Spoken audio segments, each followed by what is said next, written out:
अपना क्लासेज में आप सभी का स्वागत है। चलिए देखते हैं आज का सभी इम्पोर्टेंट क्वेश्चन।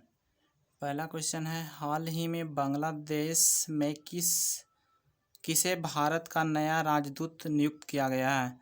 तो बांग्लादेश में जो भारत का राजदूत नियुक्त किया गया है वो व्यक्ति का नाम है विक्रम दुरईस्वामी। विक्रम दुरईस्वामी में बांग्लादेश में भारत का नया राजदूत नियुक्त किया गया है। तो इससे संबंधित जानते हैं कुछ महत्वपूर्ण क्वेश्चन।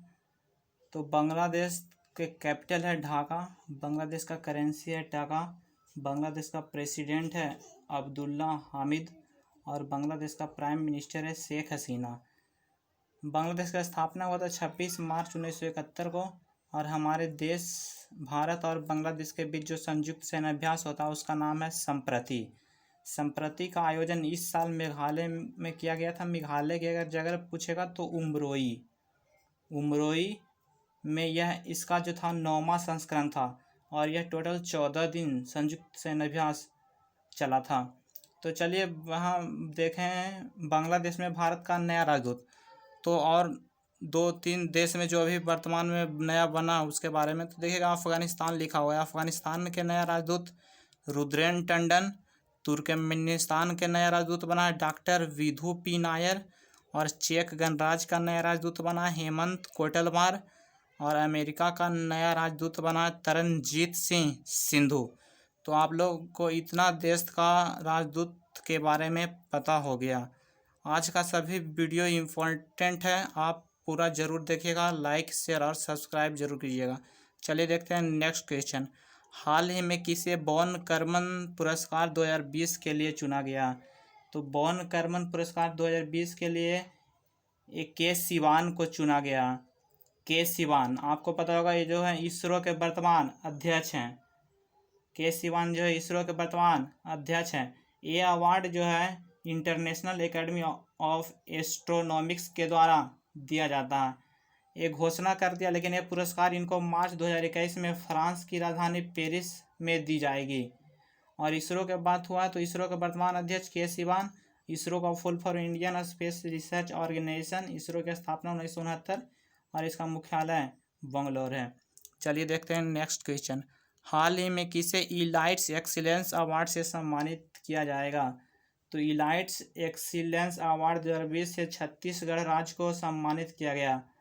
छत्तीसगढ़ को यह सम्मान इंडिया पटल के तहत देश की प्रतिष्ठित आईटी संस्था एलियट्स टेक्नोमीडिया नई दिल्ली द्वारा प्रदान किया जाएगा। तो बात यहाँ छत्तीसगढ़ के हुआ तो छत्तीसगढ़ का कैपिटल हो गया रायपुर और छत्तीसगढ़ की स्थापना 1 नवंबर 2000। छत्तीसगढ़ का मुख्यमंत्री भूपेश बघेल, छत्तीसगढ़ का गवर्नर अनुसुईया उइके और छत्तीसगढ़ में लोकसभा सीटों की संख्या 11 और राज्यसभा सीटों की संख्या 5 है।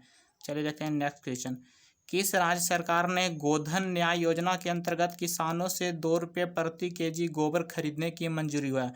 ये एक योजना है गोधन न्याय योजना, जिसमें हमारे सभी भाई किसान से बताया गया है कि आपका गोबर जो 2 रुपये प्रति किलोग्राम बिकेगा। कौन सा राज्य के सरकार द्वारा?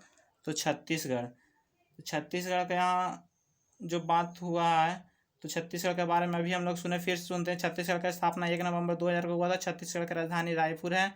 छत्तीसगढ़ का मुख्यमंत्री भूपेश बघेल है। छत्तीसगढ़ का राज्यपाल अनुसुईया उइके है। छत्तीसगढ़ में लोकसभा सीटों की संख्या 11 और राज्यसभा सीटों की संख्या 5 है। चलिए देखते हैं नेक्स्ट क्वेश्चन। हाल ही में मोहन बागान लाइफ टाइम अचीवमेंट अवार्ड से किसे सम्मानित किया जाएगा? तो मोहन बागान लाइफ टाइम जो अचीवमेंट अवार्ड मिला है वो व्यक्ति का नाम है अशोक कुमार। ये जो थे पूर्व हॉकी प्लेयर हैं और ये पुरस्कार भी मतलब पूर्व खिलाड़ियों को ही दिया जाता है, उनके महत्वपूर्ण खेल में योगदान के लिए दिया जाता है। इसका आयोजन प्रत्येक वर्ष 29 जुलाई को होता है और उसी दिन इन्हें ये प्रदान किया जाएगा। कौन सा पुरस्कार? तो मोहन बागान लाइफ टाइम अचीवमेंट अवार्ड। किसे? तो अशोक कुमार।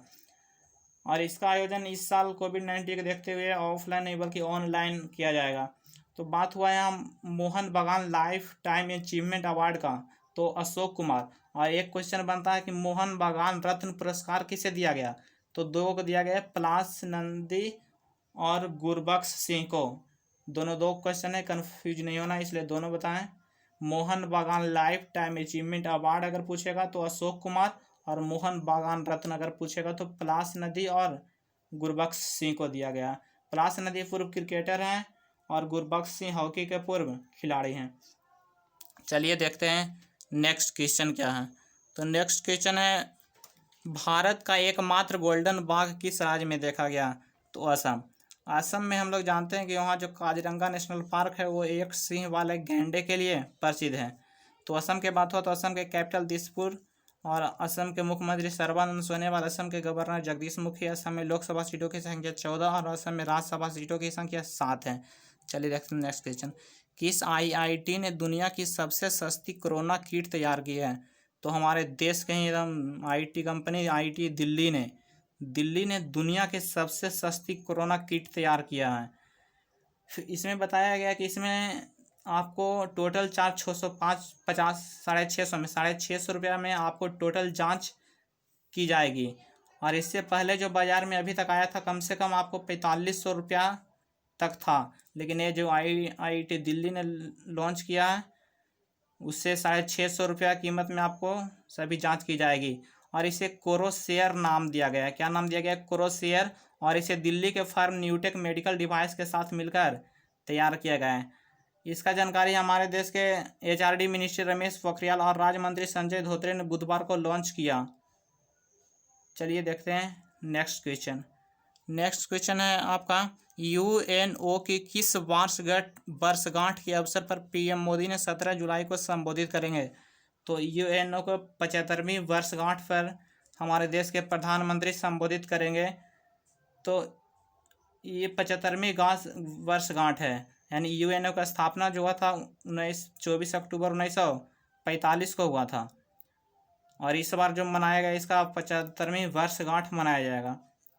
तो ये संयुक्त राष्ट्र सुरक्षा परिषद यानी UNSC यानी यूनाइटेड नेशन सेक्रेटरी काउंसिल में जो हमारे देश का जो जीत हुआ उसके बाद ये पहला भाषण हुआ। वो जीत में 192 वोट लाना था, लेकिन हमारे देश ने 184 वोट हासिल करके इसे जीता है। किसका? UNO का अस्थायी सदस्य देश कौन? भारत जीता बना है। तो UNO का अगर बात करें तो अस्थायी सदस्य देश इसमें 5 है और अस्थायी 10 है, जिसमें हमारा देश जीता है। तो UNO को अगर बात करते हैं महासचिव कौन है तो एंटोनियो गुटेरस। और UNO में टोटल अभी अगर देश पूछते हैं तो 193 है। चलिए देखते हैं नेक्स्ट क्वेश्चन। हाल ही में PM स्वनिधि योजना को लागू करने में कौन सा राज्य शीर्ष पर है? तो मध्य प्रदेश जो राज्य है PM स्वनिधि योजना को लागू करने में शीर्ष स्थान पर रहा है। तो ये PM स्वनिधि योजना के बारे में कुछ जानकारी इसके बारे में बताया गया कि इसके तहत रेहड़ी पट्टी पर काम करने वाले जो मजदूर भाई हैं उनको 10,000 रुपये तक लोन का प्रावधान किया जाएगा। इसमें आपको कोई गारंटी कार्ड लागू नहीं होगा, आप सब मोबाइल के थ्रू कर सकते हैं। इस स्कीम के लिए सरकार ने 5,000 करोड़ की राशि रखी है। इसमें 50 लाख लोगों को फ़ायदा मिलेगा। और बात कहाँ के? मध्य प्रदेश के। तो मध्य प्रदेश की राजधानी भोपाल और मध्य प्रदेश का मुख्यमंत्री शिवराज सिंह चौहान, मध्य प्रदेश के राज्यपाल हो गए लालजी टंडन, और मध्य प्रदेश के स्थापना हुआ था 1 नवंबर 1956 को। और मध्य प्रदेश के जो गवर्नर वो अभी हाल ही में बनाए गए हैं लालजी टंडन को। और मध्य प्रदेश का इससे पहले गवर्नर थे आनंदीबेन पटेल जो अभी UP के गवर्नर बनाया गए हैं। चलिए देखते हैं नेक्स्ट क्वेश्चन। नेक्स्ट क्वेश्चन है, हाल ही में ए सॉन्ग ऑफ इंडिया पुस्तक का विमोचन किया जाएगा। इसका लेखक कौन है? तो रस्किन बॉन्ड। ये किया जाएगा, यानी अभी हुआ नहीं तो कब किया जाएगा अभी जानते हैं, यानी 20 जुलाई को ये पुस्तक का आयोजन किया जाएगा। ये पुस्तक का नाम है ए सॉन्ग ऑफ इंडिया पुस्तक। इसका विमोचन 20 जुलाई को, याद रखिएगा 20 जुलाई को किया जाएगा। इसका लेखक है रस्किन बॉन्ड। आज का क्वेश्चन समाप्त हुआ। अगर आपको वीडियो अच्छा लगा होगा तो प्लीज़ लाइक शेयर और सब्सक्राइब जरूर कीजिए।